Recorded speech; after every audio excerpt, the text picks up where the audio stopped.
Hello student, আশা করি তোমরা ভালো আছো। গোল্ডেন আই ইনস্টিটিউশন চ্যানেলে তোমাদের সবাইকে স্বাগত।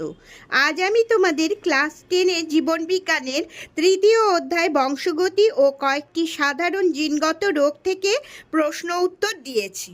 আমার আজকের এই ভিডিওটা যদি ভালো লাগে তাহলে অবশ্যই লাইক শেয়ার করো এবং কোনো নতুন স্টুডেন্ট হলে চ্যানেলটাকে সাবস্ক্রাইব করো। তাহলে চলো পড়ানোতে যাওয়া যাক।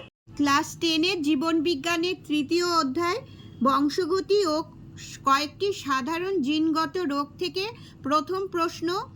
বংশগতির একক হলো জিন। 2. মটর গাছের উপর প্রজনন পরীক্ষা ব্যবহার করে কোন বিজ্ঞানী বংশগতির সূত্র আবিষ্কার করেন? এটা হচ্ছে গ্রেগর জোহান মেন্ডেল। 3 নম্বর, মেন্ডেলের এক সংকর ক্রসের F2 জনুর জিনোটাইপ অনুপাত হলো, এসি অপশনটা হবে 1:2:1।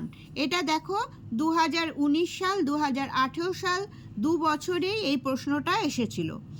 4 নম্বর, মটর গাছের নিম্নলিখিত বৈশিষ্ট্যগুলির মধ্যে প্রচ্ছন্ন বৈশিষ্ট্যটি হলো, এটা হবে কুঞ্চিত বীজ। এটাও 2017 সালে মাধ্যমিকের প্রশ্ন। 5 নম্বর, নিচের কোন দুটিকে মেন্ডেল প্রচ্ছন্ন বৈশিষ্ট্য হিসাবে নির্বাচন করেছিলেন তা স্থির করো। এখানে উত্তর হবে এই বি অপশনটা, কাণ্ডের দৈর্ঘ্য খর্ব আর পরিণত বীজের আকার কুঞ্চিত। এটাও 2020 সালে মাধ্যমিক পরীক্ষায় এসেছিল। তোমাদের আমি এরপর একটা চার্ট দেখাচ্ছি, সেই চার্টটা মুখস্থ রাখলে এই ধরনের প্রশ্ন তোমাদের খুব লেখা সহজ হবে। তাহলে চল চার্টটা দেখাই। তোমাদের টেক্সট বইয়ে মেন্ডেলের নির্বাচিত মটর গাছের বিপরীতধর্মী বৈশিষ্ট্যের যে চার্টটা রয়েছে, এই চার্টটা তোমরা মুখস্থ রাখবে। মানে বীজের আকার এইভাবে পড়বে, বীজের আকার প্রকট বৈশিষ্ট্য, বীজের আকার হচ্ছে গোলাকার, আর প্রচ্ছন্ন বৈশিষ্ট্য কুঞ্চিত। এরকম করে বীজের বর্ণ, পরিপক্ক ফলের আকৃতি, 7টা বৈশিষ্ট্য, এই 7টা বৈশিষ্ট্য নিয়ে মেন্ডেল কাজ করেছিলেন। তাই এই 7টা বৈশিষ্ট্যর কোনটা প্রকট বৈশিষ্ট্য, কোনটা প্রচ্ছন্ন বৈশিষ্ট্য, এই চার্টটা খুব ভালো করে মুখস্থ রাখবে। প্রত্যেকবার মাধ্যমিকে এই চার্ট থেকে একটা না একটা প্রশ্ন আসেই, ঠিক আছে? 6 নম্বর প্রশ্ন, প্রদত্ত কোনটি প্রকট গুণ তা শনাক্ত করো। এটার উত্তর হবে এসি অপশনটা, বীজপত্রের বর্ণ হলুদ। এটাও 2019 সালে মাধ্যমিকে এসেছিল। এটাও ওই চার্টটা পড়লেই এই প্রশ্নটাও পারা যাবে। 7 নম্বর, প্রদত্ত কোন দুটি জিনোটাইপ মটর গাছের কুঞ্চিত হলুদ? কুঞ্চিত হবে হলুদ, ফিনোটাইপের জন্য দায়ী তা বাছাই করো। এটাও 2019 সালের প্রশ্ন। এটা হচ্ছে উত্তরটা হবে ডি অপশন, স্মল আর ক্যাপিটাল ওয়াই এবং স্মল আর ক্যাপিটাল ওয়াই স্মল ওয়াই। 8 নম্বর প্রশ্ন, কালো বর্ণ ও অমসৃণ লোমযুক্ত গিনিপিগের জিনোটাইপ শনাক্ত করো। এটা হবে এই এ অপশনটা, capital B, small B, capital R, small R. আর একটা হচ্ছে capital B, capital R, small R. এটাও 2020 সালে মাধ্যমিকের প্রশ্ন। 9 নম্বর, দুটি শঙ্কর লম্বা মটর গাছের মধ্যে শঙ্করায়ন করা হলে F1 জনুতে শঙ্কর লম্বা মটর গাছ পাওয়া যাবে। এটার উত্তর হবে 50%।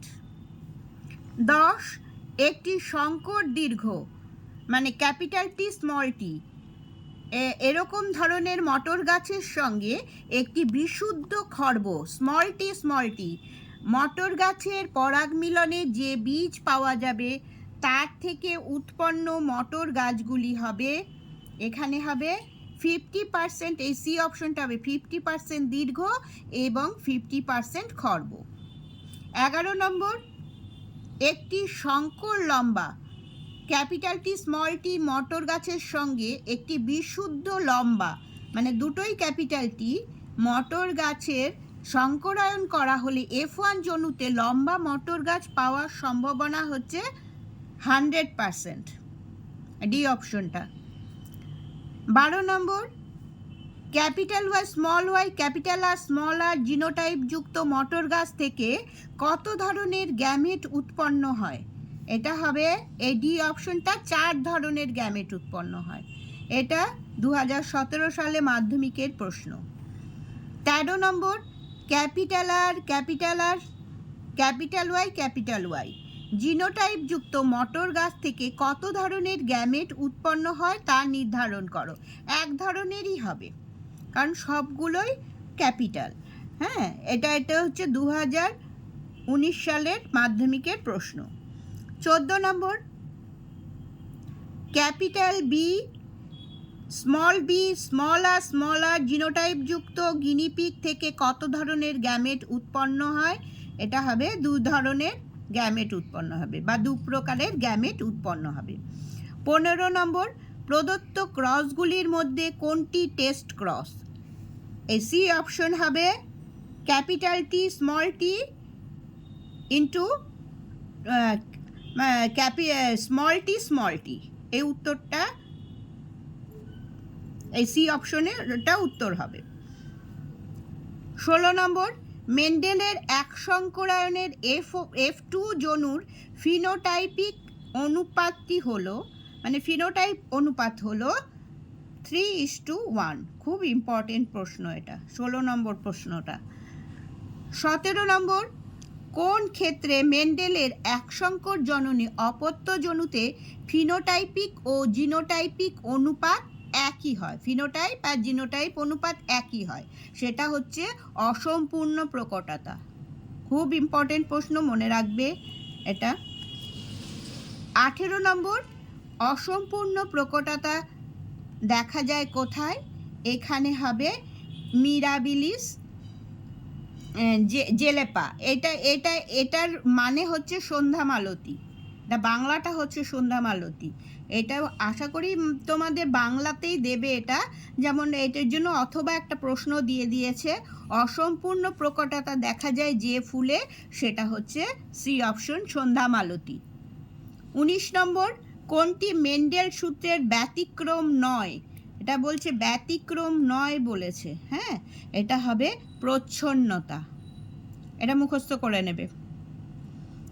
20 নম্বর, অসম্পূর্ণ প্রকটতার ক্ষেত্রে এক সংকরায়ন পরীক্ষায় F2 জনুতে ফিনোটাইপের অনুপাত কি হতে পারে? এটা হবে ডি অপশনটা হবে 1:2:1। এটাও 2018 সালের মাধ্যমিকের প্রশ্ন। 21 নম্বর, মানুষের ক্ষেত্রে নিম্নলিখিতগুলির মধ্যে কোনটি একজন স্বাভাবিক পুরুষের ক্ষেত্রে প্রযোজ্য? এটা হবে এই যে 44A + XY। এটাই হচ্ছে পুরুষদের ক্রোমোজোম সংখ্যা।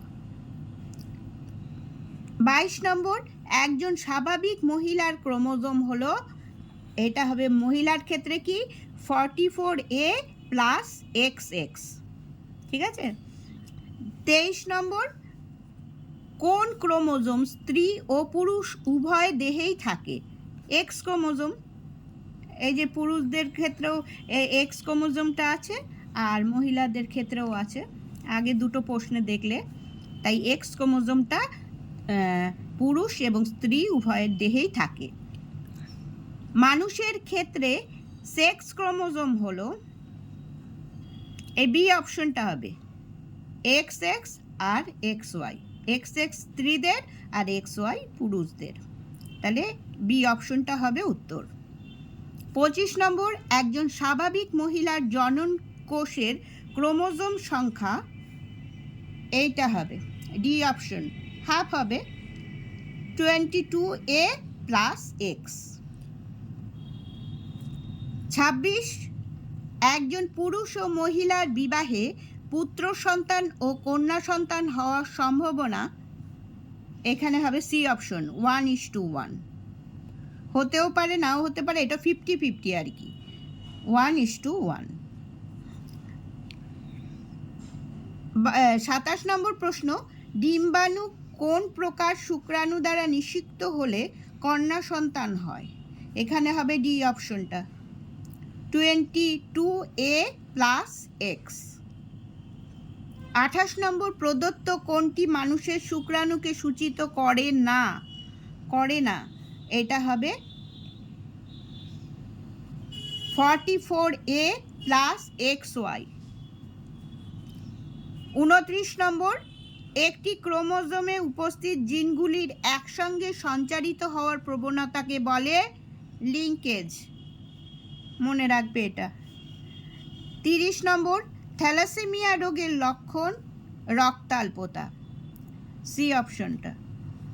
31, থ্যালাসেমিয়া রোগীদের দেহে যে ধাতু জমা হয় সেটি হলো লোহা।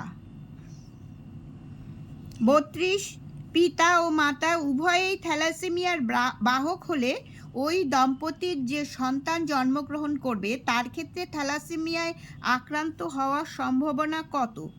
এটা হবে 25%।